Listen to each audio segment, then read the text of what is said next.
Vamos a poner el tiempo en las manos de nuestro Dios Todopoderoso, agradecerle y a suplicarle que al partir el pan realmente pueda ser por bendición. Su palabra pueda nutrirnos en esta tarde. Su palabra pueda saciar nuestro corazón, porque de verdad que cuando tenemos hambre y sed de su palabra, entonces es cuando el Señor, con mayor gracia, con mayor benevolencia, viene para traernos el sustento que viene de debajo de su trono, esa grosura de la que nos hablaba el salmista, ¿verdad?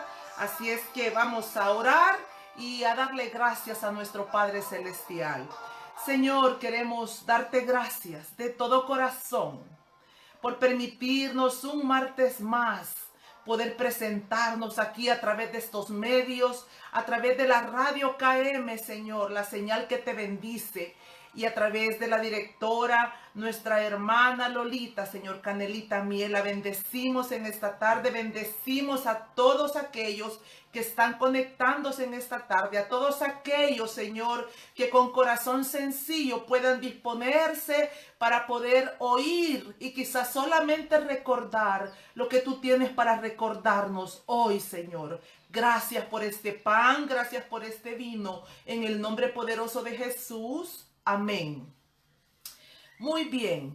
Quiero comentarles que la semana pasada nos quedamos siempre en capítulo, ¿verdad? Con el tema de el rey y el reino en el Nuevo Testamento. Es sobre ese tema que hemos estado hablando, y quiero decirles personalmente, para mí es un tema fascinante, un tema que me apasiona, porque amamos a Jesús y amamos todo lo que tiene que ver con Él y de Él, ¿verdad? Así es que vamos a continuar hablando sobre este tema, sobre aquel que se ha dicho, pues, que es el más hermoso de los hijos de los hombres.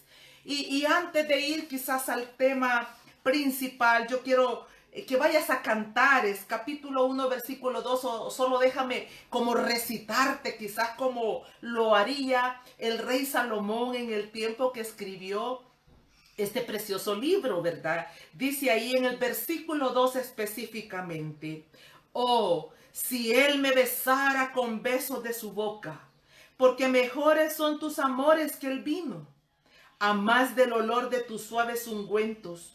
Tu nombre es como ungüento derramado.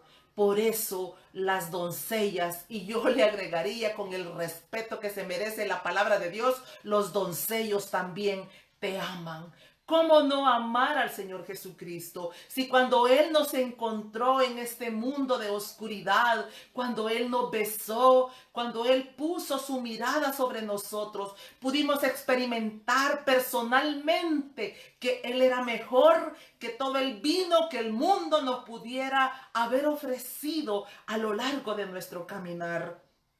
Por eso las doncellas le aman, por eso los doncellos han venido en pos de Él, porque el olor, su aroma nos ha seducido, ¿verdad? Es lo que nos ha hecho venir en pos de Él, ¿verdad? Ese ungüento que Él derramó cuando vino para perdonarnos, ¿verdad? Y para poner de esa gracia sobrenatural sobre nuestras vidas. Es sabido de nosotros que el Señor Jesucristo vino para muchas cosas. Jesús vino para perdonar pecados, vino para salvarnos, para traernos para la vida eterna. Y claro que sí, lo sabemos que desde el principio del Nuevo Testamento podemos ver en los 4 evangelios y todas las demás cartas que se escribieron que Jesús vino para predicar, para enseñar y para sanar. Pero cuando nosotros vamos al capítulo 4, versículo 8 particularmente de Lucas, descubrimos el corazón central de lo que Jesús vino a hacer con los que estábamos aquí en vida, es decir, los que estaban en ese tiempo, los que han estado y los que estamos ahora, para llevarnos a esa vida eterna. Antes de ir al capítulo 4, versículo 18, quiero comentarte lo que había acontecido. Bueno, ya Jesús había sido bautizado por Juan el Bautista. Posteriormente del bautizo, la Biblia dice que él fue llevado al desierto por el Espíritu, ¿verdad? Importante eso porque el Espíritu de Dios lo condujo al desierto para ser tentado, ¿verdad? Como lo leemos allá en el capítulo 4 del libro de Mateo. Pero después de eso, Jesús regresa ya para darle inicio a su precioso ministerio. Y lo vemos ahí en la sinagoga como era costumbre. El día sábado él estaba como todo judío ya en la sinagoga. Y ese día específicamente, él toma el rollo de la palabra y empieza a leer frente a todos esos fariseos, saduceos que estaban ahí presentes y todos ellos empiezan a quedarse atónitos.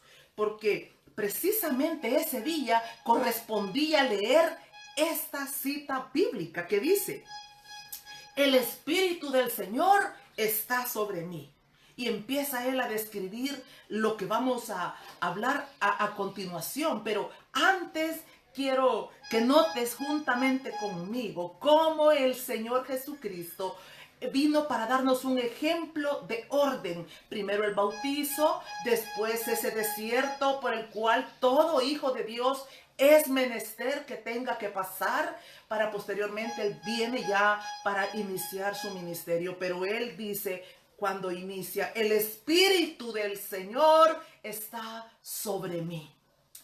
Y aquí nosotros tenemos que tomar muy en cuenta que hay diferentes tipos de personas que se levantan hoy en día. Unos van quizás por sus propias fuerzas, otros por su propio deseo, por su propio corazón, pero algunos y quizás la mayoría están yendo porque el Espíritu de Dios está enviándoles. Pero lo más importante es tener esa certeza que cuando tú vas para desarrollar el ministerio del Señor, el Espíritu Santo sea el que te está guiando. Y el Señor irrumpe y dice: el Espíritu del Señor está sobre mí. Y empieza a describir: por cuanto me ha ungido.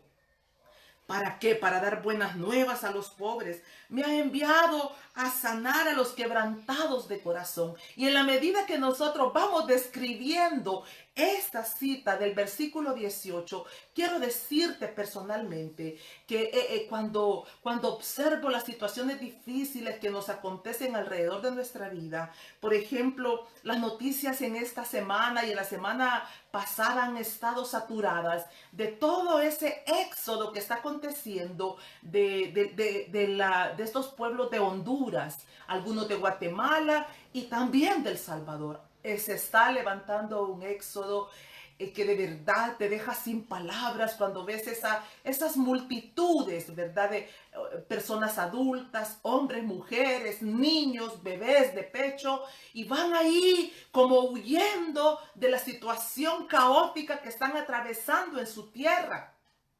Y con justa razón, creo que ha llegado un momento en nuestros países centroamericanos que estamos ahogándonos a causa de la pobreza, a causa de la dirección que hay en nuestros gobiernos, que se han decidido como llenar sus propios vientres y han dejado de largo las necesidades de la pobreza, educación, salud de nuestro país. Y eso ha roto muchos corazones y los ha hecho volcarse en búsqueda de una esperanza mayor. Entonces, humanamente yo quiero decirte que les entiendo, ¿verdad?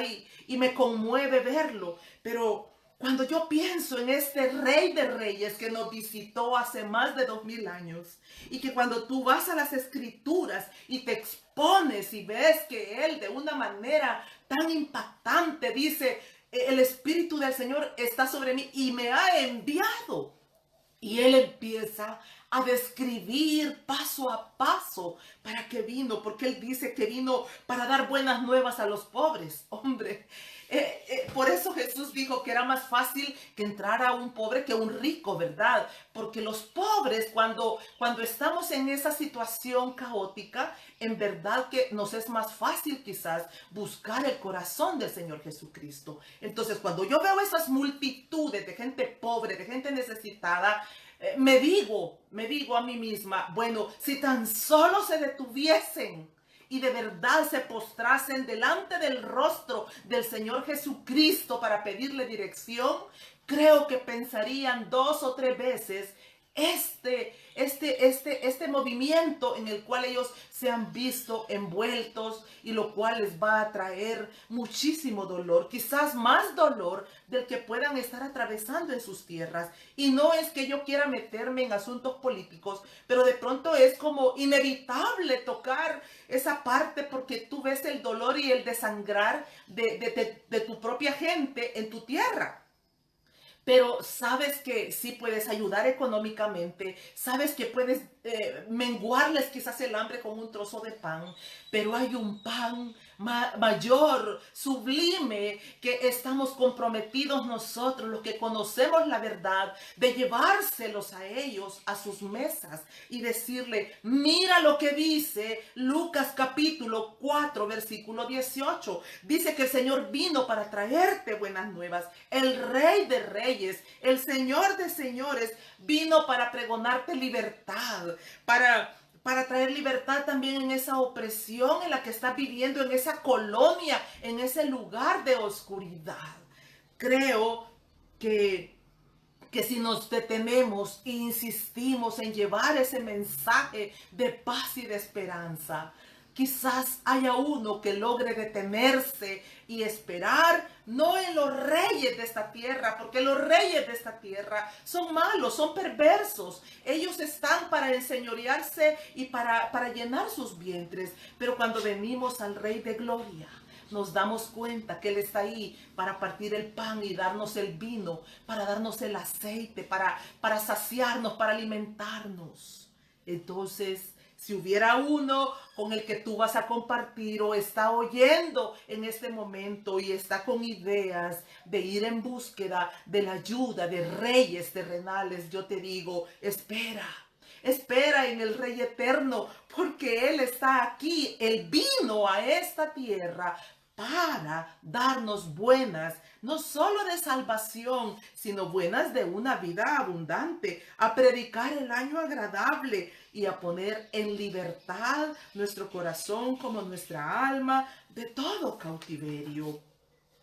Y dice ahí mismo en el versículo 21 del capítulo 4 de Lucas: y comenzó a decirles: hoy se ha cumplido esta escritura delante de vosotros. Ahí dio inicio el sublime ministerio del Rey de Reyes y Señor de Señores.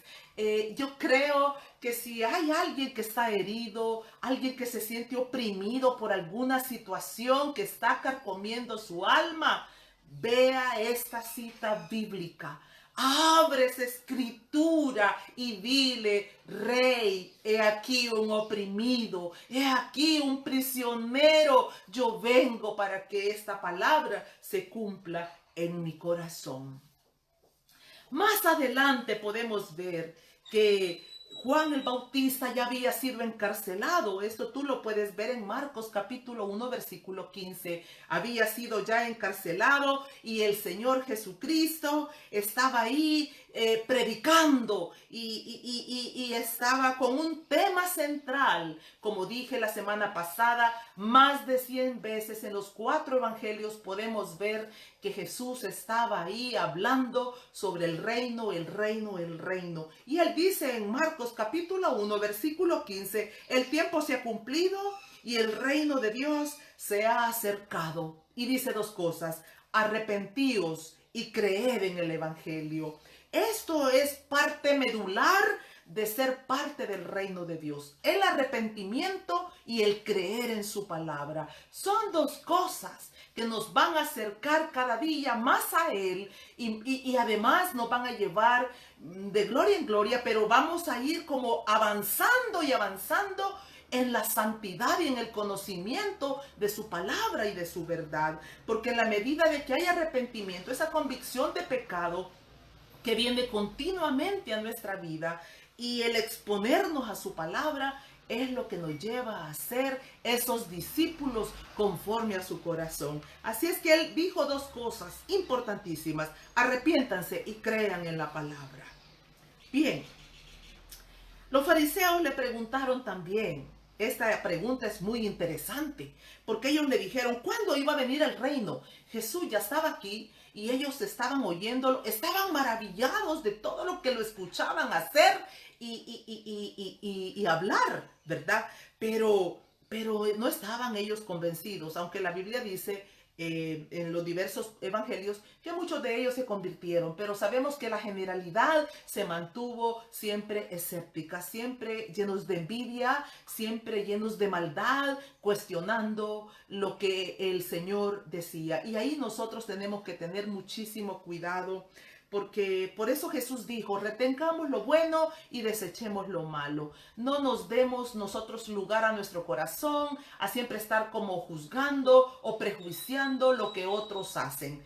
Que lo que Jesús le dijo a Pedro cuando estaba ahí, Pedro detrás, oyendo qué era lo que él estaba diciendo al apóstol Juan, ¿verdad? Cuando ya Jesús estaba para irse. Y Pedro está ahí pendiente y le dice, y qué de mí, ¿verdad? Y pues sí, porque Jesús está hablando con Juan y Jesús se vuelve y le dice, Pedro, ¿qué a ti? Entonces, ¿qué a nosotros lo que otros hagan? Nosotros debemos de centrarnos en lo que el Señor nos ha dado y debemos de procurar cada día, buscar hacerlo con la mayor excelencia posible, preparándonos, ¿verdad? Dándole filo a nuestra hacha para poder estar listos y presentar defensa en el momento oportuno. Entonces estaban ahí los fariseos otra vez queriendo probar al Señor Jesús, ¿verdad? Poniéndole siempre esas cascaritas. Y le preguntan, ¿verdad? ¿Cuándo vendrá el reino? Que si va a venir con advertencia. Eso lo encontramos allá en Lucas 17, versículo 20 y 21. Que si va a venir. Y Jesús les da una respuesta impresionante. Y les dice, ¿verdad? Helo aquí, ¿verdad? Helo aquí, helo ahí. Porque he aquí el reino de Dios está entre vosotros. ¿Qué era lo que el Señor les estaba respondiendo? Bueno, ya vino y ustedes no se han dado cuenta. Yo soy el reino. Si alguien aún de los que están escuchando o van a oír posteriormente este programa, yo quiero decirte, Jesús es el reino de Dios. Muchas veces nos hemos preguntado qué es el reino y vamos a ir viendo otros detalles que nos hablan específicamente del reino. Pero el principio del reino es el Señor Jesucristo y su palabra, ¿verdad? Entonces, los judíos estaban esperando que viniera un rey, y ya dijimos, como un David, un guerrero como David, o un sabio como Salomón, ¿verdad? Un rey Usías que fue tan poderoso, riquísimo en todo lo que él logró, las riquezas. Esperaban a ese rey poderoso para que los libertara del yugo de esclavitud que ellos estaban atravesando bajo el imperio romano. Y entonces, cuando veían al Mesías, que siempre estaba hablando de paz, que siempre estaba hablando que el reino era contrario quizás a lo que ellos habían oído hablar en la antigüedad, eso chocaba constantemente con lo que ellos tenían en su mente y en su corazón.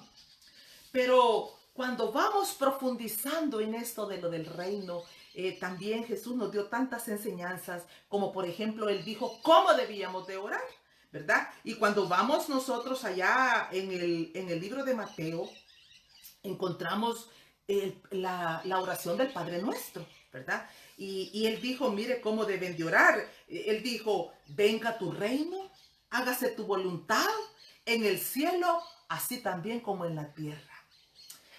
Cuando nosotros nos encontramos con un versículo como este, deberíamos de detenernos un momentito y ahí la importancia de inquirir en la palabra, de investigar, de escudriñar las escrituras. Porque cuántas veces quizás en la iglesia tradicional nosotros recitamos el Padre Nuestro y lo dijimos un centenar de veces, pero nunca nos detuvimos para entender y comprender qué era lo que Jesús nos estaba mandando a orar a través de esa oración que Él dejó plasmada. Por ejemplo, venga tu reino. Imagínese que lo que significa la palabra reino, ya lo dijimos también, significa gobierno, significa autoridad.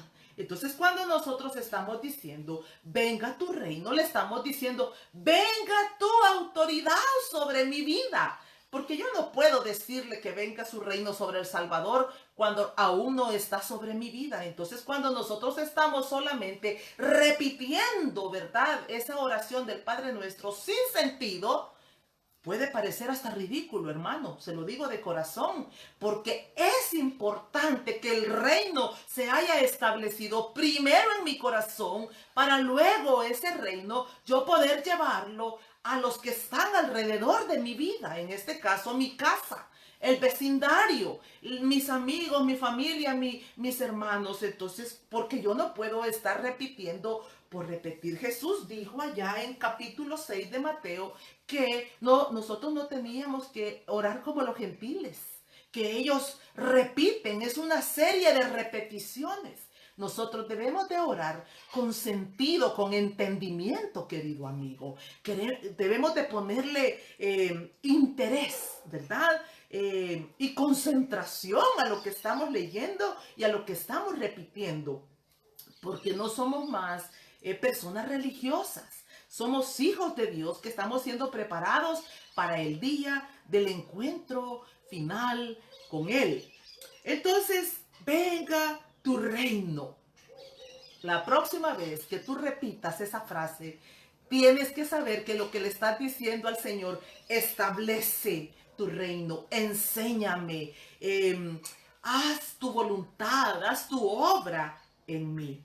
Fíjese que en algunas enseñanzas pasadas les mencioné que los alcohólicos anónimos son guiados por 12 pasos. ¿Y por qué? Porque quizá para mí es de suma importancia esos 12 pasos de los alcohólicos anónimos. Aparte de que yo fui una alcohólica, mas nunca fui a los alcohólicos anónimos porque nunca tuve el valor de ir. Pero mis respetos para esas instituciones porque han hecho muchísima labor en muchas personas que se acercan a ellos. Pero yo quisiera leerte los primeros 3 pasos y vas a entender por qué quiero leértelos en esta tarde. El primer paso que ellos tienen como sus insignias es: confesamos que éramos impotentes ante nuestras dependencias y que nuestra vida se había vuelto ingobernable. El segundo paso dice: llegamos a creer que un poder superior a nosotros podía devolvernos el sano juicio. Y el tercero dice: tomamos la decisión de poner nuestra voluntad y nuestra vida en las manos de Dios. ¿Sabes por qué para mí es importante?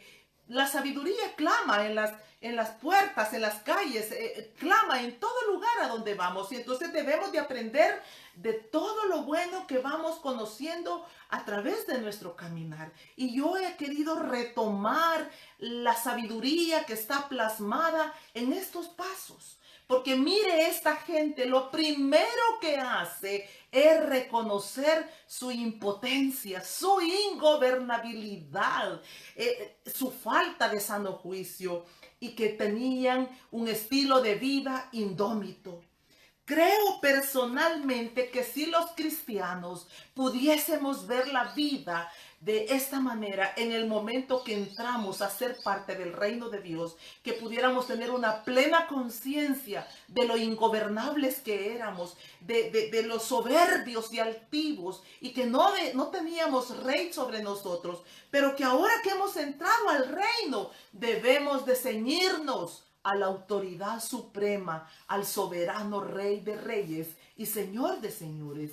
¿Qué va a acontecer cuando nosotros nos docilitamos y nos dejamos gobernar por este Rey? Bueno, una de las primeras cosas que va a acontecer es que nos va a ser devuelto el sano juicio. ¿Sabes lo que eso significa? Significa que vamos a aprender a pensar y a actuar de una manera diferente. Porque cuando nosotros nos doblegamos, nos sujetamos al reino, vamos a aprender más fácil.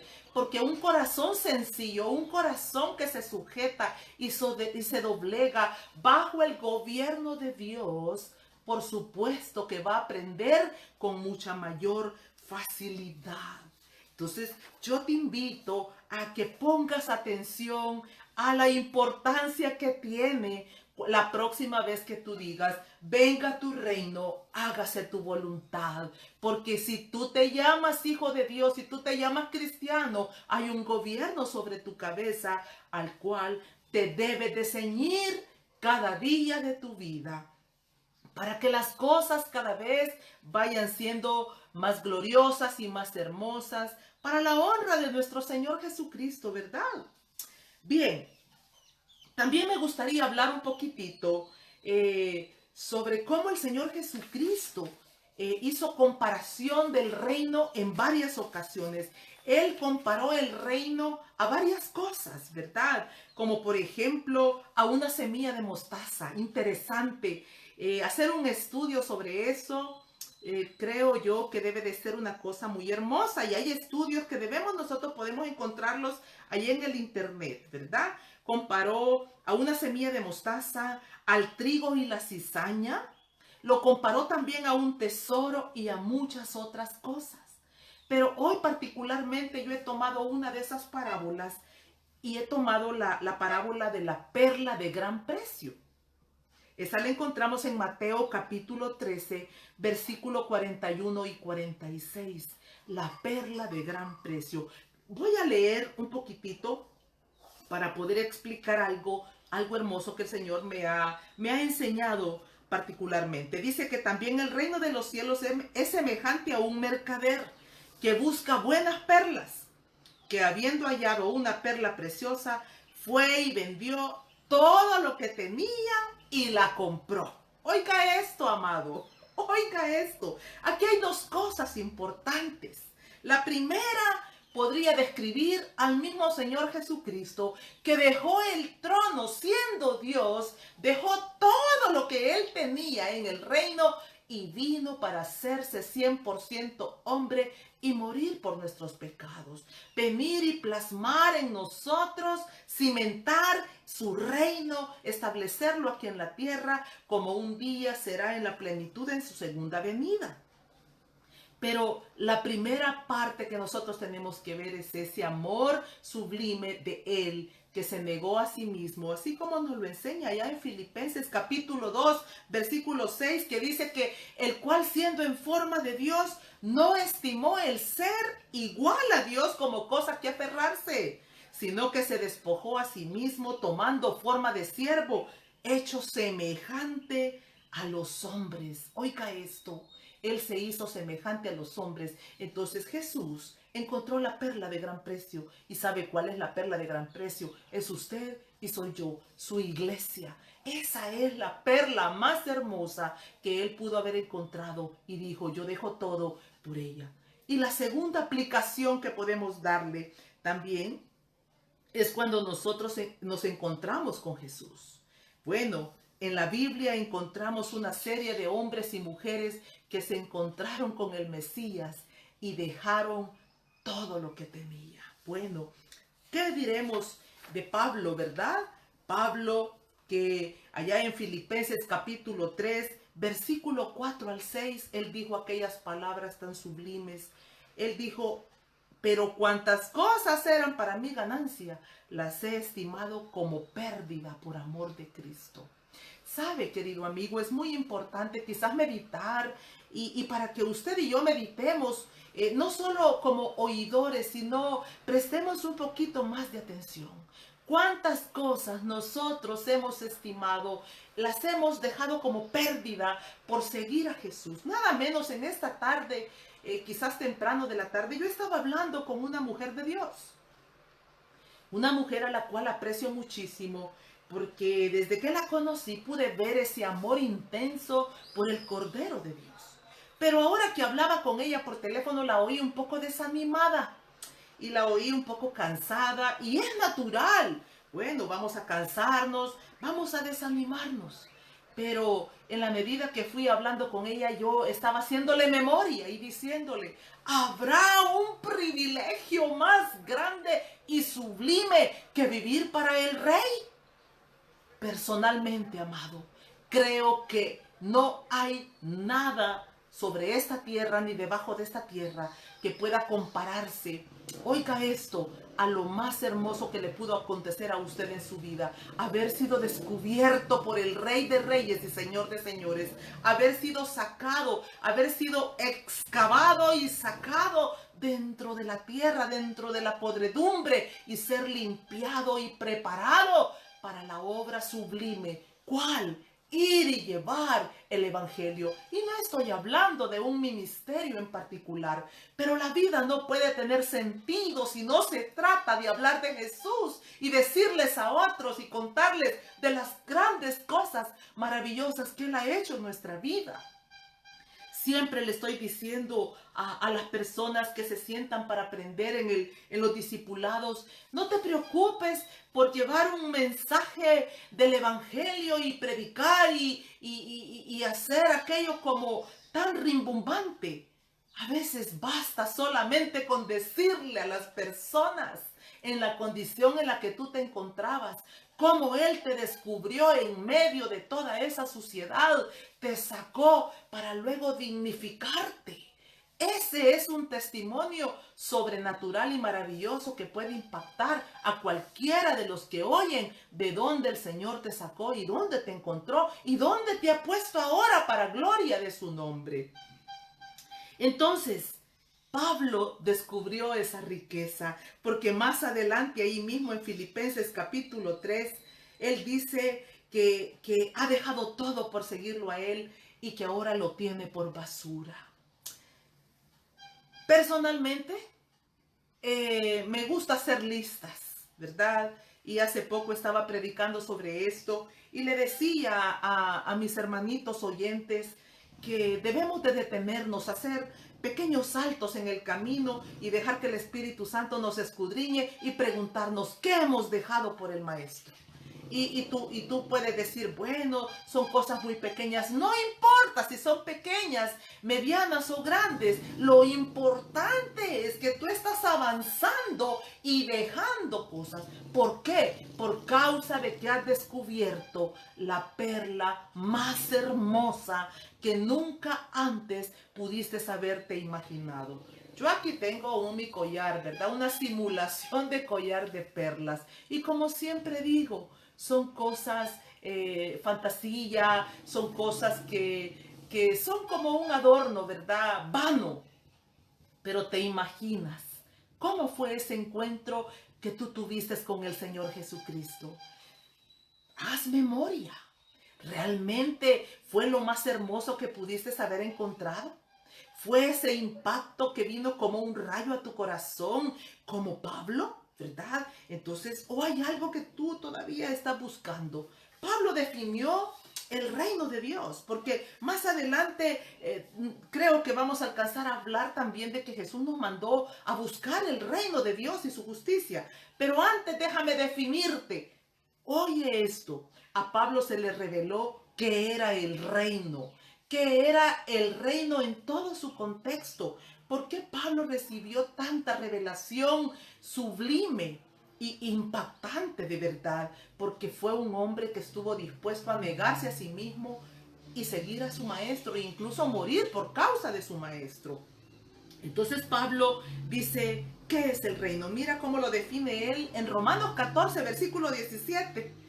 Pablo dice que el reino no es comida ni bebida. Importante, porque muchas veces nosotros estamos desgastadísimos por la comida y por la bebida, para engordarnos, para enriquecernos y para tener chunches y cosas.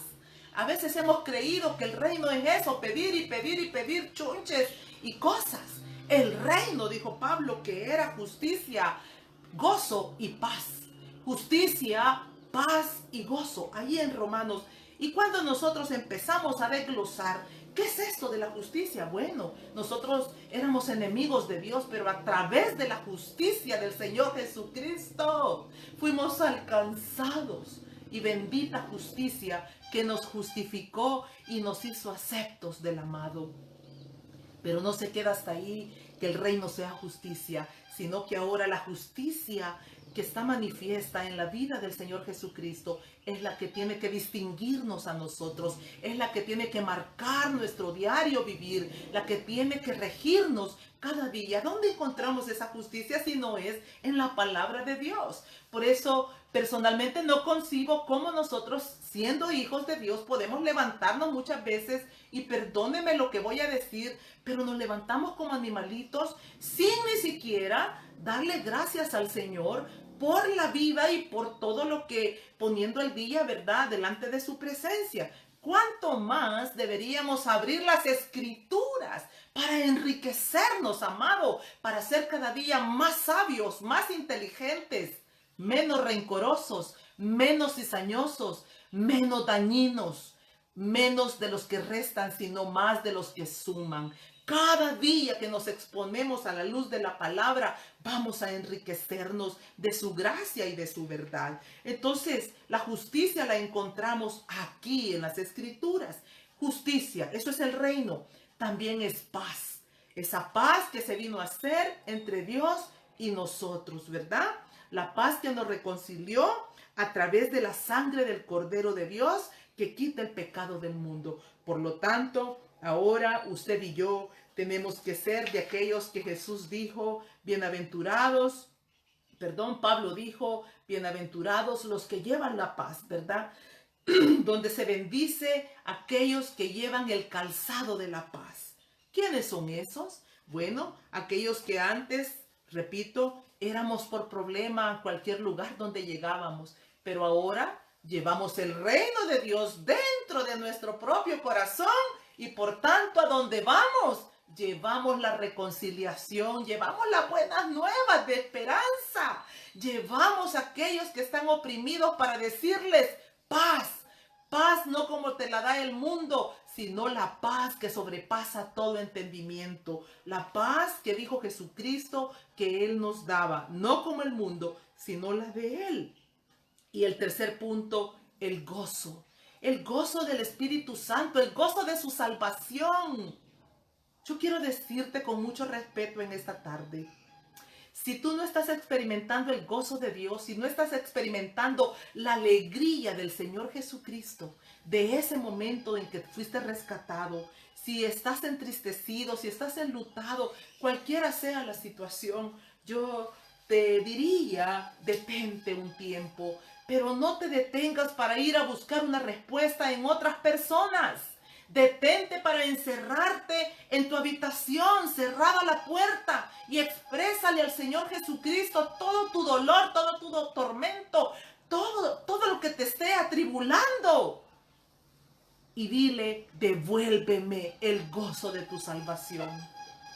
Yo creo con todo mi corazón que si tú vas y oras con sinceridad de espíritu, de alma, Él va a devolverte el gozo de su salvación. Porque ese es el reino y eso es lo que la gente tiene que ver en ti y en mí. Si nosotros decimos que somos hijos de Dios, si decimos que somos parte del reino de Dios, la gente tiene que ver la justicia, tiene que ver la paz y tiene que ver también el gozo, esa alegría inefable que ninguna cosa material ni ningún ser sobre la tierra puede darnos en este mundo.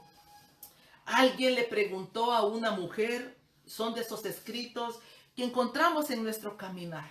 Alguien le preguntó a ella que si su esposo la hacía feliz. Y yo me identifiqué muchísimo con eso. Le preguntaron, ¿su esposo la hace feliz, hermana?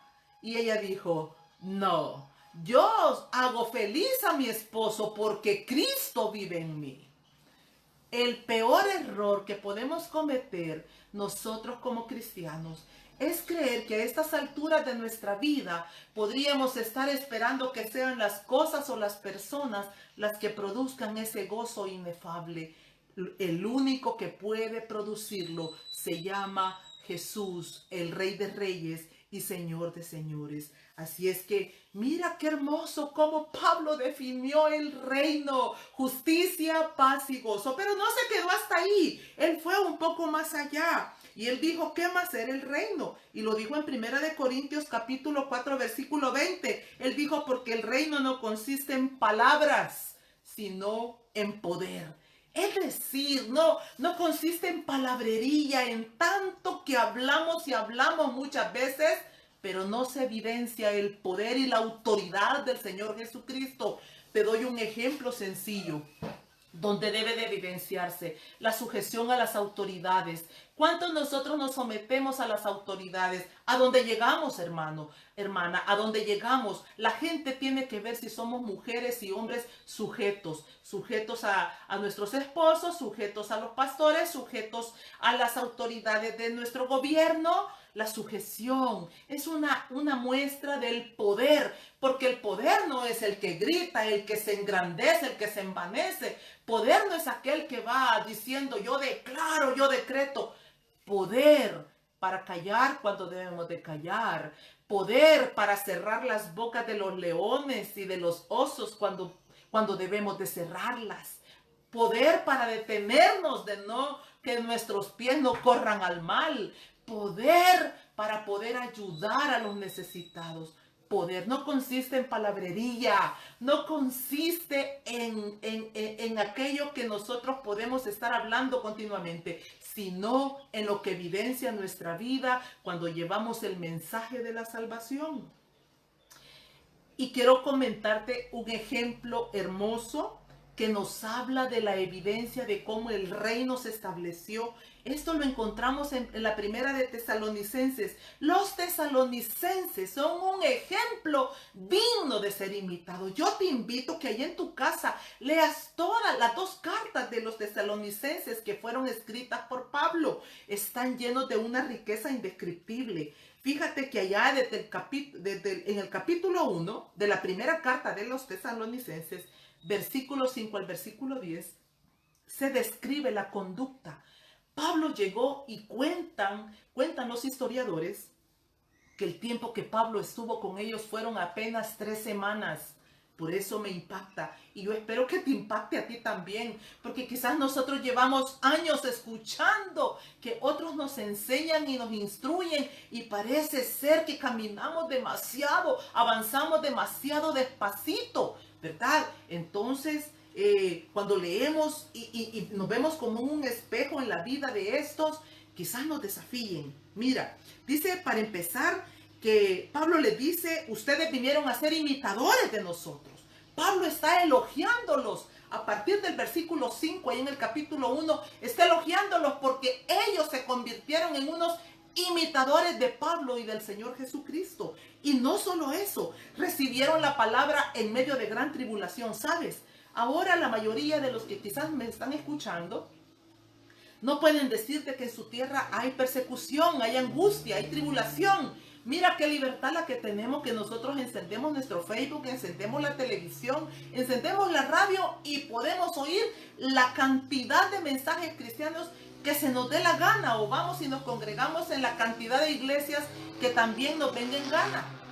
Pero estos, los tesalonicenses, estaban recibiendo el mensaje en medio de la persecución, porque esto fue en el tiempo de la iglesia primitiva. Entonces ellos estaban escondidos ahí recibiendo ese mensaje. Y dice ahí dentro de esos versículos del 5 al 10, y recibiendo la palabra en medio de gran tribulación, con gozo del Espíritu Santo. Yo no sé cuándo fue la última vez que leíste una porción de la palabra y te produjo un gozo inefable, porque la palabra está viva. La palabra realmente resucita muertos, nos abre los ojos, nos abre el entendimiento, nos hace que el corazón palpite al 100%, sencillamente porque allí está Cristo revelado, porque allí está el Espíritu de Dios levantando y resucitando a los que aún han de ser salvos. Entonces estos, cuando oían a Pablo a través de esas enseñanzas, el gozo se les salía por el corazón. Y dice también que fueron ejemplo a todos los de Macedonia y Acaya que habían creído. Habían pueblos alrededor de ellos, como por ejemplo Macedonia y Acaya, que creyeron a través del testimonio de ellos. Importante preguntarnos, ¿cuántos se habrán convertido por causa de nuestro testimonio? No porque quizás por lo que hablamos o hacemos, por nuestro testimonio. ¿A cuántos habremos impactado? ¿A cuántos habremos desafiado? Los tesalónicos, ellos desafiaron a pueblos enteros. Vinieron y se convirtieron al Señor Jesucristo sencillamente por lo que veían en ellos. Como por ejemplo, ¿qué cosas ellos veían? Bueno, ellos eran idólatras. Los tesalónicos eran idólatras. Y oye esto, se convirtieron, y dice, de todos sus ídolos. Y nunca más volvieron ellos a inclinarse a ídolo alguno, sino que dice, se convirtieron de los ídolos a Dios para servir al Dios vivo y verdadero. Eso es el reino. No consiste en palabrería, en tanta verborrea que hablamos, sino en la evidencia que nosotros ya no adoramos ídolos, ni sea de barro, ni sea de metal, ni sea de carne y hueso, sino que vivimos para adorar al Dios de dioses, al Rey de reyes, al Señor de señores. Ya no vivimos para entristecernos. Por ejemplo, te cuento una evidencia de idolatría. Cuando tú dices, ay, si mi hijo se muere, yo quizás me moriría. Eso es idolatría. Te lo dice una que en un tiempo pensaba, si mi esposo se muriera, si mis padrecitos, y que aún de mi hermana Miriam, que amo tanto, en algún momento de mi vida yo decía, ay, que mi hermana no se vaya a morir porque yo la necesito. Eso es idolatría.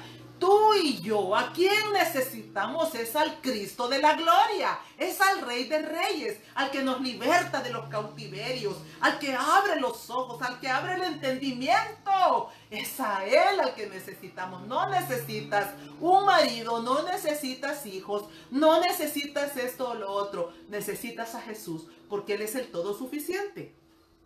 Entonces, estos tesalónicos eran un ejemplo por excelencia digno de ser imitados.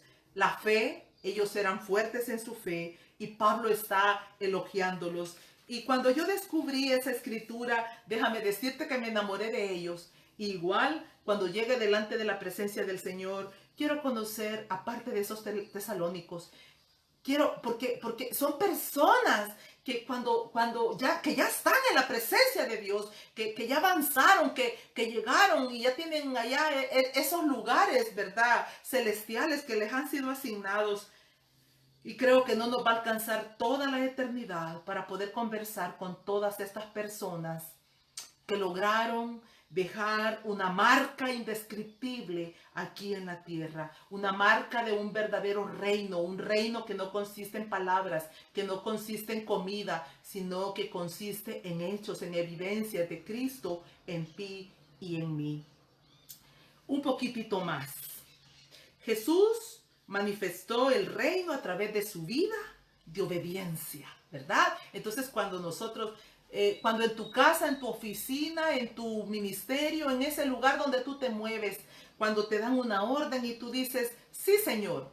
De igual manera, hoy en la mañana me estaban compartiendo en una institución X, ¿verdad? Me dice la hermana que le da mucho pesar, le da mucha tristeza observar que ahí hay un hermanito que es pastor de una congregación X. Qué sé yo de dónde, y no es lo importante de dónde. Y me dice, pero con un testimonio que deja mucho que desear. Como por ejemplo, sus autoridades le dan una orden y él siempre está como burlándose o como menospreciando a sus autoridades superiores. Señores, dejemos de hablar tanto. Cerremos nuestros labios y actuemos. Pongámonos en acción. El reino es acción de buenas obras, de conducta, de testimonio, de respeto a nuestro vecindario, de respeto a los que están alrededor de nosotros observándonos. Jesús nos dio ese ejemplo de obediencia, de autoridad y de poder. Y si nosotros, escuche esto, y si nosotros nos mantenemos bajo ese gobierno divino de justicia, paz y gozo, también estaremos en autoridad sobre ese reino de las tinieblas. Porque lo que te da la autoridad sobre el reino de las tinieblas no es el hablar, sino la autoridad a causa de la obediencia. Entre más obediencia, mayor autoridad delegada del reino de Dios. En el rey encontramos la justicia, la paz y el gozo, pero también el poder y la autoridad sobre toda potestad. Quiero terminar leyendo una cita divina, como toda la Biblia, como los 66 libros de la palabra de Dios, que son divinos porque fueron inspirados por el Espíritu de Dios a hombres de Dios. Colosenses capítulo 1, versículo 15, versículo 16. Permíteme leerlo. Antes de terminar con una oración, yo quiero leer estas citas y te invito a que puedas transcribir el versículo 15 y 16 de Colosenses capítulo 1 y lo pegues quizás ahí por donde está tu cama, en tu cuarto de batalla, en tu cuarto de guerra, ahí en tu aposento secreto, puedas escribirlo para que quizás puedas como declamarle como un poema estas palabras al Rey de Reyes y Señor de Señores. Dice así: Él es la imagen del Dios invisible, el primogénito de toda creación, porque en Él fueron creadas todas las cosas, las que hay en los cielos y las que hay en la tierra, visibles e invisibles, sean tronos, sean dominios, sean principados, sean potestades. Oiga esto, todo fue creado por medio de Él y para Él. Querido amigo, querida amiga, déjeme decirle que usted y yo fuimos creados por medio de Él y para Él. Para gloria del Señor Jesucristo hemos sido creados. Usted no ha sido creada para hacerse rica. Usted no ha sido creado para ser un hombre lumbrera con 10 títulos y exhibirse públicamente. Tenga los 10 títulos. Tenga todas las riquezas que quiera, pero todo eso debe de ser para gloria de su nombre, para que Él sea exhibido en las alturas y usted pueda decirle al mundo entero: Él me ha enriquecido, Él me ha hecho sabio, Él me ha hecho entendido, Él me ha devuelto el sano juicio. Si no hubiera sido por el Señor, yo no sé dónde estaría. No olvide, Colosenses, todas las cosas fueron creadas por medio de Él y para Él. Él es su dueño, Él es su amo, Él es su rey. Él es el rey del Nuevo Testamento que un día vendrá en poder y gloria para tomar el señorío, y juntamente con Él vendrán todos aquellos santos que serán recogidos en el tiempo de la tribulación. Déjeme orar en esta tarde. Hay una alabanza hermosa escrita por el hermano Jesús Adrián Romero, del cual quizás a veces hemos oído muchas cosas negativas, pero sabe, no repita lo que no le consta. Y aunque le consta, mejor oremos por nuestros hermanos que puedan estar en alguna situación difícil. Un hombre muy usado de maneras extraordinarias a través de esas alabanzas escritas por él. Una de ellas que la amo es: rebosa mi corazón, porque la gracia se derramó sobre él. Padre,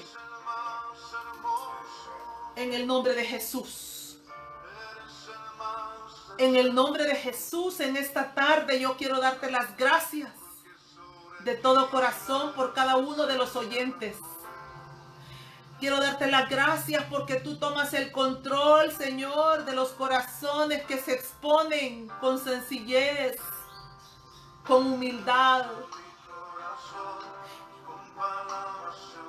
Que hoy en esta tarde, Señor, podamos humillarnos delante de tu soberanía, reconociendo que tú eres el Mesías, el Maestro, el único digno de ser admirado, amado.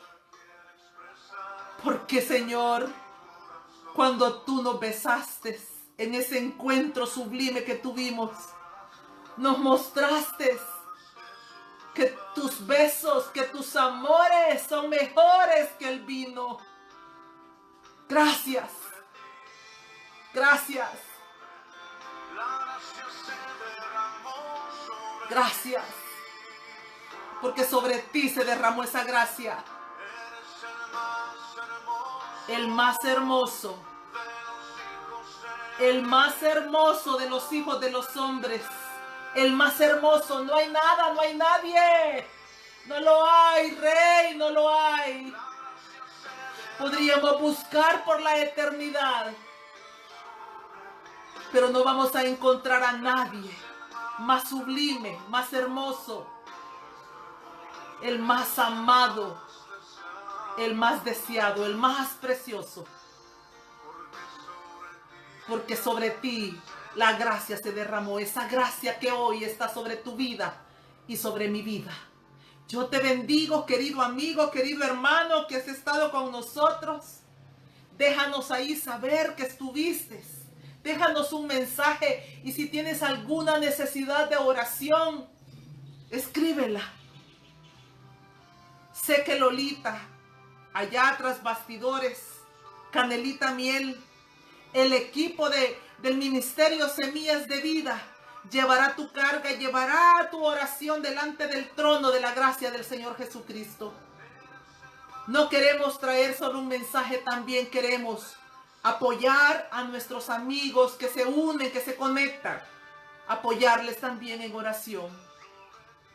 Que Dios te bendiga. El próximo martes a las 4 de la tarde, hora del Salvador, 3 de la tarde, hora del Pacífico, estaremos ahí para continuar sobre el tema. Aún no hemos terminado. Yo quiero decirte que podríamos pasarnos meses, años, hablando del deseado de las naciones.